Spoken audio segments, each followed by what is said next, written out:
कारण यहाँ यह स्पष्ट कर रहे हैं कि अज्ञानी का अज्ञानमय भाव भूमि में व्याप्त होना ही उसके कर्म बंध का कारण है। अब वो अज्ञान की भूमिका में व्याप्त होना, और ज्ञानी चूंकि उसमें व्याप्त नहीं होता। अभी बोलेंगे व्याप्य व्यापक भाव नहीं है उसका, उसके व्याप्य व्यापक भाव है। इस कलश का भाव को कलश टीकाकार ने शोधान समझाया है, जिसका भाव सारे इस प्रकार है कि पांडे राजमल जी की ये सबसे बड़ी देन ऐसी चीजें हैं, और जिस पर गुरुदेव श्री उन पर इतने लट्टू हुए और जो उनने इतने गीत गाए। और बनारसी दास भी, आप जानते हैं गुरुदेव श्री और बनारसी दास का क्या रिश्ता है? दोनों ही श्रीमाल जाति के थे, दोनों ही श्वेतांबर से दिगंबर बने थे, दोनों में ही लगभग 300 वर्ष का फर्क है। दोनों ही समय सार के कारण वो दिगंबरत्व को, अभी मैंने कल ही पढ़ा है एक अखबार में कि आज तक एक भी आदमी समय सार पढ़ के वो नहीं बना, मतलब जैनी नहीं बना। मेरी बात रखी है किताब, एक भी आदमी नहीं बना। तब ये इतने डंके की चोट बनारसी दास खुद लिखते हैं, गुरुदेव खुद कहते हैं, है ना। गुरुदेव को मोक्षमार्ग प्रकाशक तो 4 साल बाद मिला था, समय साल 4 साल पहले मिला था, है? तो उसी से बदले भाव बदला था ना उनका। फिर मोक्षमार्ग प्रकाशक तो पुष्टि हुई। मैं उससे कोई मोक्षमार्ग भाग की महिमा कम नहीं करना चाहता हूँ, लेकिन मैं समय सार की महिमा अधिक करना चाहता हूँ, ये बात पक्की है। क्यों कि वो सामने वाला कह रहा ना कि समय सार पढ़ के कोई नहीं बदला, इसलिए कोई उससे भी कोई मेरा राग देश नहीं है। फिर उसके लिए है? देखो अब कलश टीका कहते, इसमें देखना बहुत मार्मिक है, ये समझना भी आसान नहीं है। इसको बहुत उपयोग लगाओगे तो आएगा सब पकड़ में। और बनारसी दास ने पकड़ा था, उन्हें अपने छंद में लिखाए थे। जिस प्रकार कलश रूप में तो मिट्टी परिणमती है, कुमार का परिणाम उसका बाह्य निमित्त है ना। कुमार नहीं, कुमार का परिणाम, परंतु व्याप्य व्यापक रूप नहीं है, क्योंकि व्याप्य व्यापक भाव तो उपादान कारण में घटित होता है। मिट्टी का व्याप्य व्यापक संबंध है, उसका कुमार का नहीं। उसी प्रकार ज्ञानावरणादि कर्म पिंड रूप तो पुद्गल स्वयं परिणमता है। पुद्गल द्रव्य ही उसमें व्याप्य व्यापक भाव रूप है, तथापि जीव का अशुद्ध चेतना रूप मोह राग द्वेषादि परिणाम, वही मिथ्यात्व, मोह माने मिथ्यात्व, परिणाम बाह्य निमित्त कारण है, परंतु व्याप्य व्यापक रूप नहीं है। देखो ये भी आप घबराए ना, बहुत गड़बड़ आएगी। क्यों? अपन कर्म के उदय को अंतरंग निमित्त कहते हैं, कहते कि नहीं कहते हैं? ज्ञान के शेषों को अंतरंग निमित्त कहते हैं, और गुरु के उपदेश को बहिरंग निमित्त कहते हैं, हैं? लेकिन यहाँ वो बाह्य निमित्त लिखा, तो वो अंतरंग है ना। उस उपादान को अंतरंग कहा तो उसकी दृष्टि से इसे बाह्य कहा, और उसको अंतरंग कहेंगे तो उसकी दृष्टि से तो एकदम अलग है, उसको बाह्य कहेंगे। ऐसा है, इसलिए बदलता रहता है।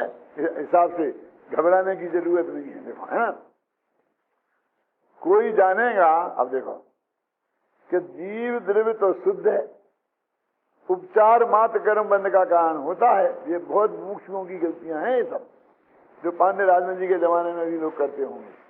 वो तो आप तो शुद्ध है, वो तो उपचार से कहते, उपचार कहते, ऐसा उपचार ऐसा कह के उसकी उपेक्षा करना चाहते हैं।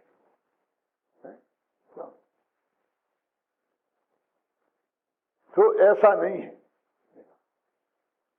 क्योंकि वह स्वयं मोह राग द्वेष अशुद्ध चेतना परिणाम रूप परिणमता है जीव, इसलिए वह कर्म का कारण है।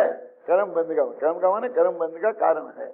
वो जीव, वहां कहा था जीव का परिणाम, तो जीव के परिणाम को जीव के साथ अभेद भी कथन होता है और भेद कथन भी होता है। भेद करेंगे तो परिणाम और अभेद कथन करेंगे तो जीव जीव निमित्त है, ऐसा भी कहेंगे। कुमार को निमित्त कहते हैं, कुमार का परिणाम निमित्त है कौन कहता? ये तो खोल खोल के समझाओ हैं, तब बात आती है, नहीं तो कुमार सीधा कुमारी निमित्त कहलाता है कि नहीं कहलाता है।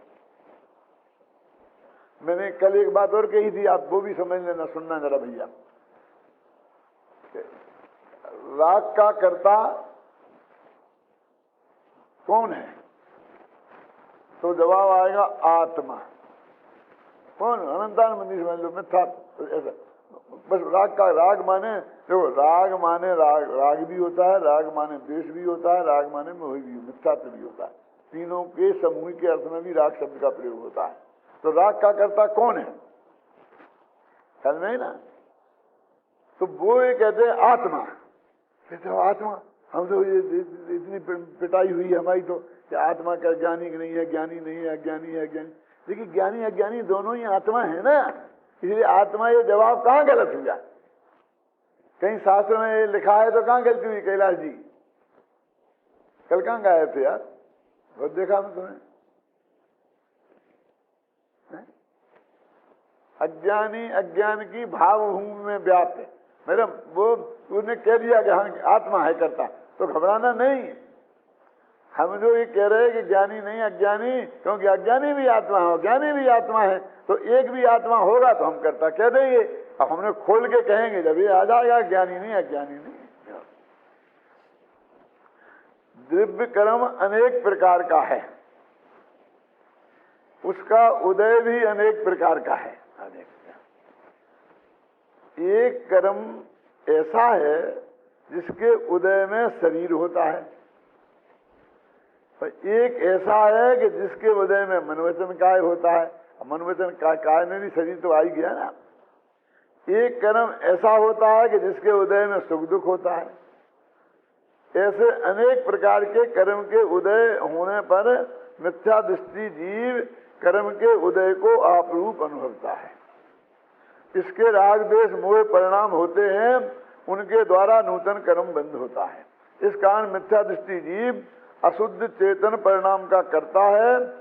मिथ्या दृष्टि जीव के शुद्ध स्वरूप का अनुभव नहीं है, इसलिए कर्म के उदय के कार्य को आप रूप अनुभवता है। जिस प्रकार मिथ्या अपन जो बोलते हैं ना एक कर्म लिखाना, तो उन्होंने सामान्य एक कथन किया। जैसे मोटा मैं आपको बताता हूं कि अघातिया कर्म के उदय में संयोग मिलते हैं। ये मोटा जितने भी संयोग मिले हैं, उस शरीर से लेकर स्त्री पुत्र मकान जायदाद रुपया पैसा नगर देश गांव दुनिया, ये सारे संयोग इनमें अघातिया कर्म निमित्त होता है। घातिया कर्म से कोई लेना देना नहीं। अब इसे अघाती ही कहा, इसका मतलब ये कि आत्मा के गुण को कोई फर्क ही नहीं पड़ता है। वो तो तुमसे इतनी दूर, एक आदमी कैसे जो खराब लड़की से शादी हो गई कहलाकारी, तो वो तो दूर है ना तुमसे पत्नी, स्त्री पुत्र मकान नगर, तो ये सब उसका फल तो बाहर संयोग में आने वाला है। तेरे आत्मा में तो कोई फल आता ही नहीं है, तो क्या करना। अब इससे बड़ा और हम आपको क्या बताएं कि अघातिया कर्म के रहते हुए केवल ज्ञान हो गया और अनंत सुख हो गया। अब क्या बिगाड़ा उनने तुम्हारे बाप का? तो उसके जो मौजूद थे और अनंत सुख हो गया, क्या चाहिए तुम्हें? और केवल ज्ञान हो गया, और क्या चाहिए? नहीं नहीं, हमें तो मोक्ष में चाहिए। और हम लोगों को चाहिए मोक्ष। कौन धर्मेंद्र चाहिए?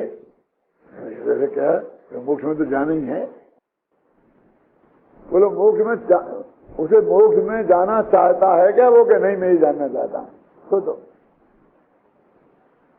नहीं जाना चाहता है, माने उसको मोक्ष में नहीं जाने की चाह है। यही कह रहे ना, नहीं जाना चाहता का अर्थ क्या?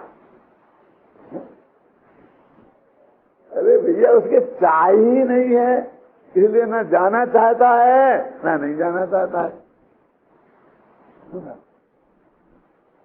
क्या आप शादी करना चाहते हैं कि नहीं करना चाहते हैं कि नहीं? तो क्या करोगे? अरे हमने उस बारे में कोई विकल्प ही खड़ा नहीं हुआ कि हाँ कहें क्या ना कहें। जहां विकल्प खड़ा नहीं हो सकता वहां हाँ होना का सवाल क्या है? अनंत भगवान की चाह ही खत्म हो गई, हम ये कैसे गए मोक्ष में नहीं जाना चाहते, यहीं रहे तो रहता है, क्योंकि इतना बढ़िया मोक्ष वहां कहाँ मिलेगा। इतना इंद्र सेवा करते हैं, इतना कितना कितना मजा ठाट बात जो यहाँ है, वो मोक्ष में क्या रखा है, काय को जाना चाहेंगे। और तब तक फंसे रहेंगे, आखिर तो जाना ही है ना। अरे जाएंगे, चले जाएंगे, नहीं जाएंगे, नहीं जाएंगे। तो उनके कोई पुरुषार्थ होता है मोक्ष में जाने के लिए, क्यों? बुद्धि पूर्वक अबुद्धि पूर्वक के दिक्कत है, बुद्धि ही नहीं है, दिक्कत तो ये है उनकी बुद्धि ही नहीं है, तो बुद्धू है। हाँ हाँ बुद्धू है, घबराना नहीं। शास्त्र में लिखा है, गौमठ सार में लिखा है, परमात्म प्रकाश में लिखा है, योग सार में लिखा है, केवली भगवान के लिए बुद्धू। सुने, ये इनको बोलते हैं गौतम स्वामी जो उनके थे ना, गौतम बुद्ध, तो उनको भी वो सर्वोच्च ज्ञान जिन्हें वे मानते हैं वो हुआ था, इसलिए उन्हें बुद्ध बोलते हैं। पहले नहीं बोलते थे उन्हें बुद्ध, वो नाम तो उन्हें वो केवल ज्ञान उनके हिसाब से होने पर ही पढ़ा है। तो अपने आप ही शास्त्रों में भगवान की स्तुति करते हुए एक शब्द बुद्धू भी आया है, और इसलिए 2000 वर्ष पहले, 2500 वर्ष पहले वहां भगवान के समय में बुद्धू शब्द का अर्थ केवल ज्ञानी ही होता था।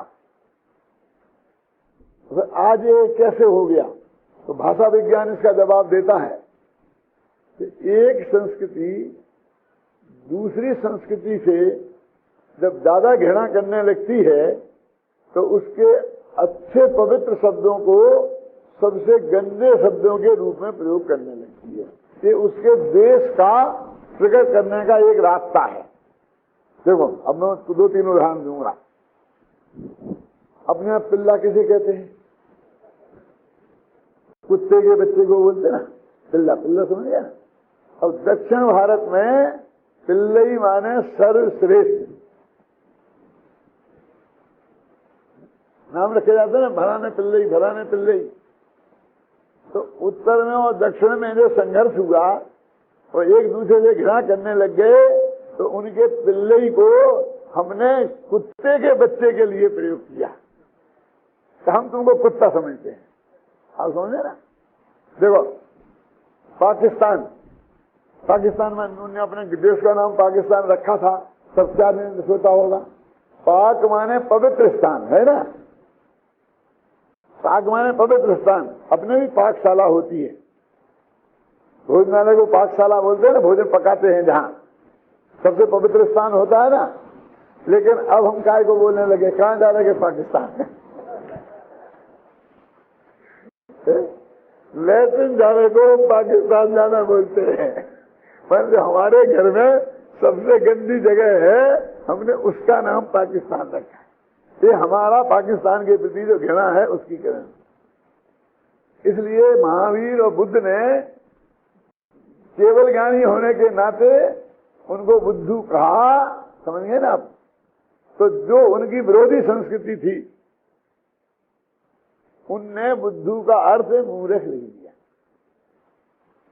अब सबसे मूर्ख आदमी को बुद्धू शब्द का प्रयोग करना चाहिए, वो उसके विरुद्ध है।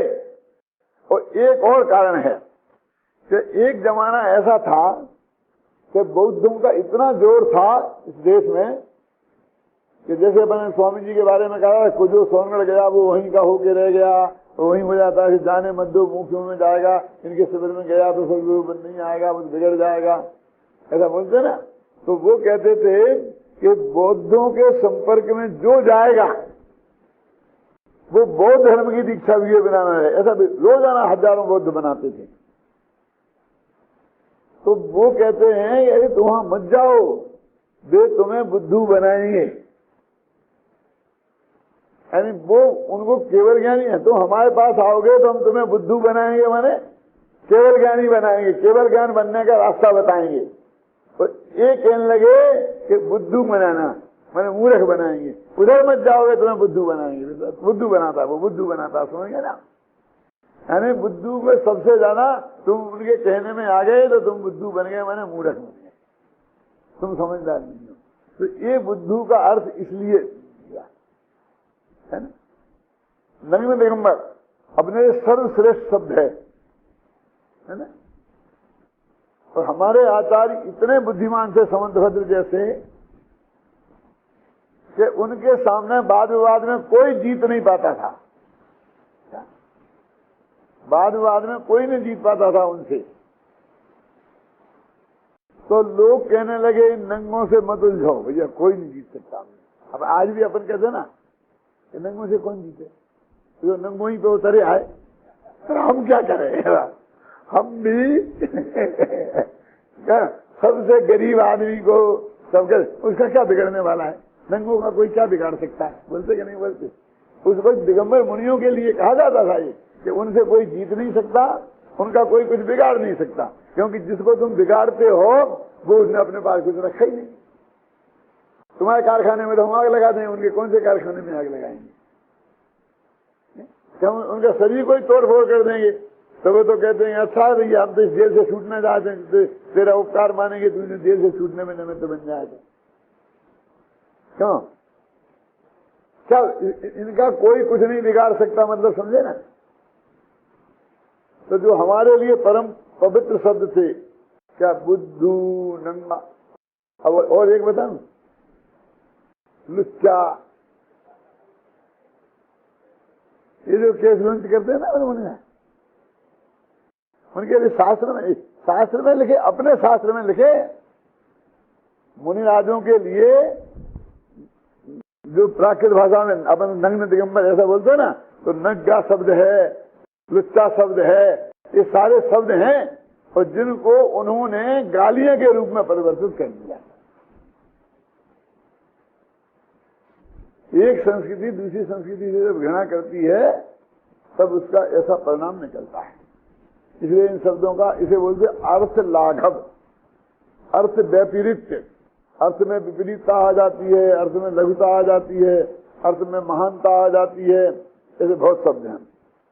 देखो, जिस प्रकार मिथ्या दृष्टि के कर्म का उदय है, उसी प्रकार सम्यक दृष्टि के भी, परंतु सम्यक दृष्टि जीव को शुद्ध स्वरूप का अनुभव है। जिस प्रकार मिथ्या दृष्टि को कर्म का उदय है, उसको भी है, सम्यक दृष्टि को भी है। इस कारण कर्म के उदय को कर्म जाति रूप अनुभवता है, आपको शुद्ध स्वरूप अनुभवता है, इसलिए कर्म के उदय से रंजायमान नहीं होता, इसलिए मोह राग द्वेष रूप नहीं परिणमता, इसलिए कर्म बंधन नहीं होता। मोह लगे मिथ्या, मोह में मिथ्या, इसलिए सम्यक दृष्टि अशुद्ध परिणाम का करता नहीं है। तो मिथ्या रूप नहीं परिणाम, और मिथ्या तो अशुद्ध परिणाम है कि ये राग द्वेष है, बागे छोटे जी क्या बात करते थे, चलता रहेगा। हमें छोटी मोटी गलती को कुछ नहीं होता, इस पर ध्यान नहीं दो, बड़ी बात हो तो ध्यान दो। तो इस कलश के उक्त भाव को हृदयंगम करके बनारसी दास ने उसे छंद में इस प्रकार प्रस्तुत किया है। क्या कह रहे ये हृदयंगम करके क्या होता है? एक तो हम बस शब्द टू शब्द उतार दें, मैंने शब्द मिले बोलते हैं तो कहते हैं मक्खी की जगह मक्खी मार देना, ऐसा बोलते हैं। कुछ नहीं, इसने अकल कुछ नहीं लगाई, पर भाषा का परिवर्तन कर दिया, लेकिन ये ऐसा नहीं किया है। वो शब्द नहीं मिलेंगे। इनने पहले उसे गहराई से समझा और समझ करके सोच के फिर उसे नहीं देखा, फिर अपनी भाषा में इसे व्यक्त किया। इसका नाम है हृदयंगम करके। फिर बात मैं बहुत सबसे कहता हूं कि ऐसा यहाँ रख ली किताब, यहाँ एक किताब रख ली, एक लाइन देखी, एक लाइन ली, फिर अनुवाद कर दिया, फिर अनुवाद कर दिया, कुछ नहीं अनुवाद नहीं हो सकते। क्यों भगवान जी, मैं क्या बोलता हूँ, पहले पूरा पैरा पढ़ो, फिर पूरा अपने अर्थ समझो, फिर समझ के उसको इधर रख दो, और फिर उसको पूरे पैरा का अनुवाद लिख दो, फिर मिला दो, तो वो असली अनुवाद है। उसमें कोई वो गलती नहीं आएगी। अच्छा, ये कोई सैद्धांतिक भूल नहीं आ सकती है, क्योंकि एक भाषा से दूसरी भाषा में अनुवाद करना सही नहीं है। क्या कि सही नहीं है माने क्या? अंग्रेजी में आई एम गोइंग, अब करो हिंदी, मैं हूं जाता, मैं हूं जा रहा, बोलो। संस्कृत में गच्छामि हम गच्छामि, कुछ भी होगा ना बदल करके, तो ऐसी हिंदी करोगे। हिंदी की प्रकृति अलग है, हिंदी की प्रकृति वियोगजन्य है और संस्कृत की प्रकृति संयोगजन्य है। संयोग समझते, वियोग समझते, ये शब्द होते हैं का, के, ने, की, जो विभक्तियां, तो ये संस्कृत में उससे जुड़ जाती हैं। राम, राम का माने रामस्य, एक शब्द बन जाता। और हिंदी में राम का एक नहीं, राम अलग और का अलग, ये वियोगी प्रकृति की भाषा है, वो संयोगी प्रकृति की भाषा है। पुराना मोक्ष वहां पे कहा था उठा के पढ़ना, और मेरा संपादित किया हुआ पढ़ना, 10,000 जगह वो जो जुड़ा जुड़ा था ना, उसे अलग करने में 10,000 जगह काट करना पड़ा। उन्हें समझा दो कंपोजिटरों को कि भैया इसको सब जगह अलग कर देना, बस जहां तुमने कर दिया वहां कर देंगे, दूसरी जगह जोड़ देंगे। वो बिल्कुल मशीनरी जैसा काम होगा, कुछ नहीं, अकल बिल्कुल नहीं, अकल लगाते नहीं, मतलब है तो बहुत उन्हें। तो हम कोई एक पेज में 25 जगह, क्या होता है, जैसे मान लीजिए कोई शब्द हमने जोड़ के लिखा, जीवन धारा, अब जीवन अलग है, धारा अलग, तो 10 जगह आए पर हमने उसको कुछ नहीं किया, तो 3 जगह मिला देगा, 3 जगह नहीं मिलाएगा, तो उसे कुछ नहीं है, जो जायज नहीं दिया। और ऐसे ही आप लिखने वाली, हुकुम चंद लिखना नहीं आता आप लोगों को, कोई लिखेगा हुकुम चंद, कोई लिखेगा हुकुम चंद, मतलब मिलाना हुक्म के साथ चंद के नहीं मिलाना, इसका आपको पक्का निर्णय नहीं है। नहीं हो, कोई गलत निर्णय कर लो, कोई दिक्कत नहीं है, लेकिन एक रूपता तो रखो भले आदमी, जो एक जगह लिखो वही सब जगह लिखो, क्या, लेकिन वही नहीं, जी टोटल जी 6 जगह तो जी अलग कर देंगे और 6 जगह मिला देंगे। तुम जिसको सही समझते हो वो तो लिखो, सही समझना अलग बात है, और जिस गलत को तुम यदि सही समझते हो तो वो तो हो ना, तुम्हें उसके बारे में कोई निर्णय ही नहीं है, उसके बारे में तुम सीरियस ही नहीं हो, समझे ना। अभी हम आता है कि किताब में, अब एक हम ऐसी कागज लेने बैठते हैं ना, 25 जगह निशान लग जाते, तो कहते तुमको तो बुद्धि का आदमी हो गया, तुमको तो बस लाल पेन से चलानी है। अभी इसमें क्या है, अलग हो गया, इकट्ठा हो गया, क्या फर्क पड़ता। और हुकुम चंद जी, अब जी अलग लिखना कि मिला के लिखना, चंद मिलाना कि नहीं मिलाना, कुछ नहीं, कुछ नहीं पता। तो मैं कहता हूं कि एक पेज हिंदी लिखना आता नहीं, और हिंदी के विद्वान हो। संस्कृत का भी ऐसा ही है, संस्कृत नहीं आती है, एक अंग्रेजी नहीं आती है, आप सुने ना शुद्ध। अब इतनी जो मेहनत हमारे लोग करते हैं, इसका तो आपको कुछ समझ ही नहीं आता कि इसमें कुछ मेहनत हुई है, उसको तो तुम गिनते ही नहीं हो। हम कर करके मर गए, राजा जी को रोनी भई, बकरी अपनी जी से गई, समझ में आई ना, कि ये भी कोई काम है और इसे भी करके कितना करना पड़ता है। एक उदाहरण मैं देता हूं कि मैंने तीर्थंकर भगवान महावीर किताब लिखी, तो उसमें 10 सिद्धांत लिखे थे जो लोगों ने बहुत अपनाए। तो उसमें एक ये लिखा था कि भगवान किसे कहते हैं, कि जो जगत से अप्रभावित रहकर उसे जान सके और जानकर अप्रभावित रह सके, उसे सर्वज्ञ कहते हैं, उसे भगवान कहते हैं। क्या समझ नहीं? तो सच सुनता हूं, सुनो ध्यान से, सब सुनो। जो जगत को जानकर उससे अप्रभावित रह सके और अप्रभावित रहकर जान सके, उसे भगवान कहते हैं। तो प्रेस वाले के अप्रभावित कैसे हैं? तो हर जगह वो अप्रभावित काट के वो प्रभावित कर दे। 6 दफे मेरे पास आए, 6 दफे मैंने करेक्शन किया और लौट के जाए वो कि कोई कौन मूर्ख है लगा देता है कि अप्रभावित रह के कोई होता है। अरे प्रभावित होना क्वालिटी है, अब प्रभावित रहना थोड़ी क्वालिटी कौन है? आखिरकार मैंने अंतिम बात भी करेक्शन करके भेजा और वो गलत ही छपा।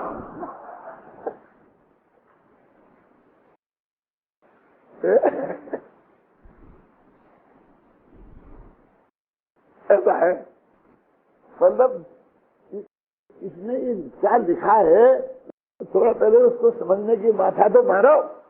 एकदम डिसीजन ले लिया 1 सेकंड में कि गलत लिखा है, मैंने ठीक कर दिया। वो सामने बैठा है, उसे पूछ तो लो कि साहब ये अप्रभावित अप्रभावित क्या लिखा है। अब उसका क्या अर्थ है कि हमने जिसको जाना हम उससे प्रभावित होते हैं। अनंत भगवान गालियां देने वाले को जाने तो भी प्रभावित नहीं होती, प्रशंसा करने वाले को जाने तो भी प्रभावित नहीं होती। यह अप्रभावित रहकर जान सकेगा मतलब है ना, और जान करके भी अप्रभावित रह सके। अब देखो भाई साहब विनय जी, अब मैं आपको कह नहीं सकता हूं वो कितनी बुराई आपकी कर रहा था, ये सब आप मुंह पे कहूंगा तो फिर आपका माइंड सेटअप बिगड़ जाएगा। अब नहीं बिगड़ा क्या? तुमने बाकी रखा क्या? कह तो दिए ही, क्यों?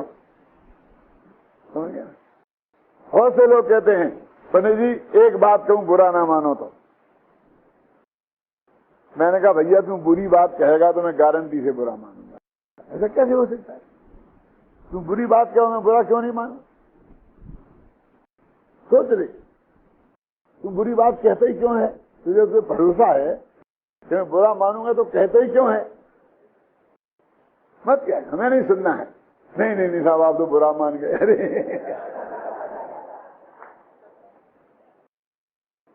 अरे तुझे कहना है कह देगा, जो होगा देख ही जाएगा।